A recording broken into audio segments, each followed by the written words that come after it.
Dan here with Yosemite Survival School. Today we're going to be talking about spears, or like I like to refer to them, survival staffs. Now, there are many critics on the internet, and just in general, that don't agree with attaching a knife to a staff in order to make it a spear. They say, well, why don't you just fire harden the tip and keep it sharp that way?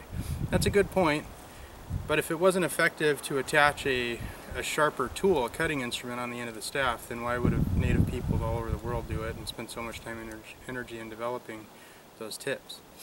So now I understand the point of if you only have one knife, you need your knife for other tasks. In that situation, I would definitely just sharpen the end of the tip, fire harden it, and hope for the best. However, typically when you go into the woods, at least in my book, you carry more than one knife with you.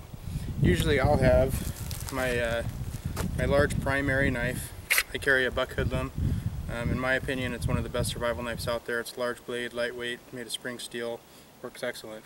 This does have a skeletonized handle, so you could attach it to a shaft if you would like, but if you have another knife to do so, then I would certainly do it with something a little smaller, more practical. Plus, this is needed for too many other chores and tasks when surviving. I also carry a pocket knife. This is CRKT M21. It has several areas. It's got a nice flat handle. It also has holes through the handle, which you can use for lashing, and it has two lashing points on either side of the blade in the guard here. So this would be what I would attach if I only had this in my hoodlum. However, I typically also have a neck knife on me. So you can see the cordage, sheath, hangs right here. This is a Spartan Enyo. It's a great little knife. It also has a skeletonized handle, nice and flat profile, so it's easy to attach to a staff. Other knives on the market, you have the Tops Hoffman Mini Harpoon, which would be great for a spearhead as well. Gerber Mark II.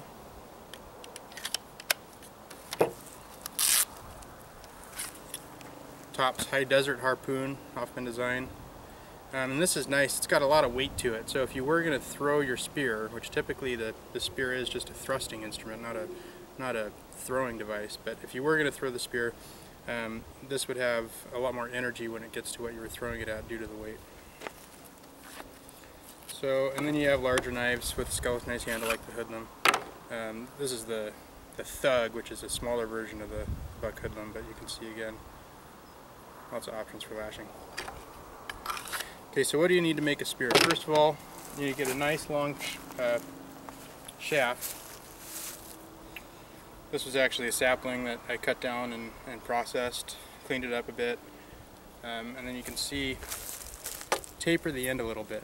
You're going to attach your spearhead to that weighted end here, the heavier end, so that if you do have to throw it, it flies truer, as well as it's got more strength. And then as far as the thrusting is concerned, if you're thrusting it from the strong end and the thin part is what's making contact into whatever you're thrusting into, and it's much more likely to break down here than it is up here.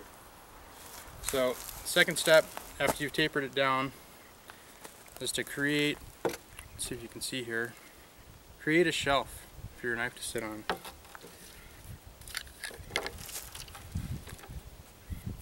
So it's a nice flat surface for it to lay against, and then it provides support at the base, so when you do jam it into something, it doesn't it doesn't just slide back. It carries the energy. Okay, so the first thing you want to do once you have your shaft ready, just go ahead and pull the paracord out of your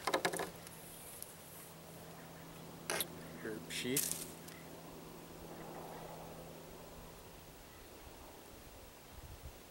And begin the lashing process.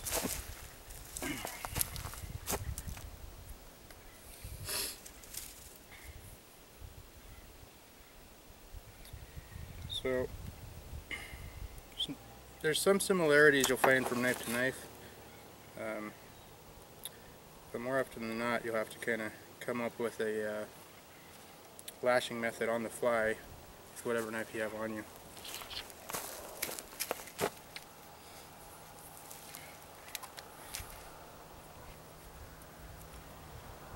Okay, so this one, because it's got the skeletonized handle, I'm going to kind of weave it. weave it around the skeleton, or the skeletonized sections, to create a compressible back with the cordage so that it is easier to tighten securely, if that makes any sense.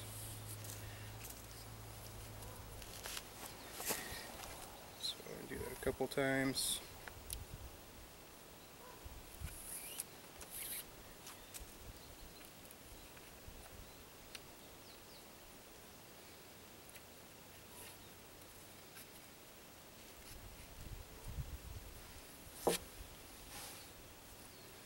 Kind of keep it tight and tighten it as you go along.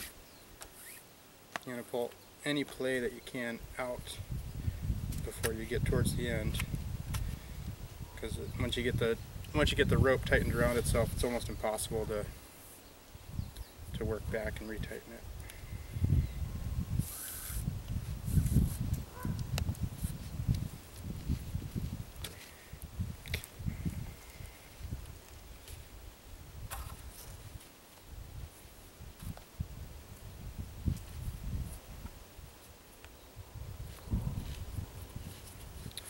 I'm not going to get too fancy with our lashing here. I'm just going to make it nice and secure to where it's not going to come undone and remain tight through several uses.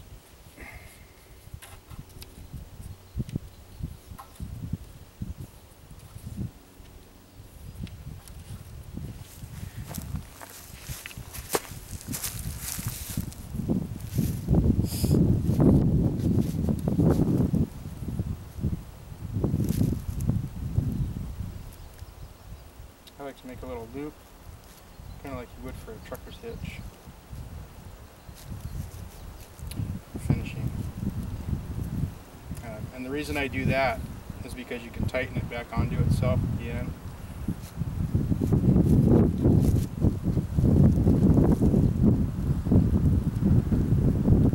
Just like that. And there you have it. I mean, that guy's, it's not going anywhere. So one thing when you're also selecting your staff is you want to make it long enough to where you can walk with it safely. So if this was shorter down here, I mean, I wouldn't want to walk with it because I could, you know, run the risk of stabbing myself the entire time if I slipped or tripped. Having it up high like this, you can carry it. You can still use this to help negotiate tricky sections of the trail, and your spear is at hand for quick deployment. Alright, so hope you enjoyed this segment. Stay tuned for more how-to videos from Yosemite Survival School. If you'd like to contact us, you can find us on the web at www.yosemitesurvival.com. You can email us at dan@yosemitesurvival.com, or you can call us at 209-872-2421. Thank you much for tuning in.